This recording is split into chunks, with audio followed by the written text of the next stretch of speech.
Hello అందరికి. ఇదిగో ఏం చేస్తున్నారు? ఓ పక్క నుంచి పనగంటాకు వస్తుంది. పనగంటాకు బుడ్డతో ఉంది కదా, ఆ స్కూల్లో తింటుంది కదా పిల్లలు. దాని ఫ్రెండ్స్ అందరికీ పనగంటాకు పప్పు వేసి పెట్టాలి. అది పట్టుకెళ్తుంది వాళ్ళ అమ్మ. ఇక పోతున్నారు. ఇది కొయ్యటం కూడా ఒక ఇది, ఏదో వరిసేను కోసే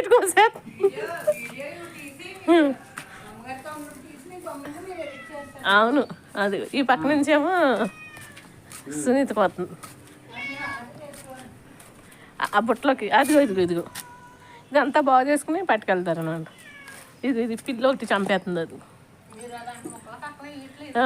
మొక్కలు ఈ మధ్యన తినట్లేదు, చికెన్ పెట్టమని అడుగుతుంది. అమ్మ అంటది అది.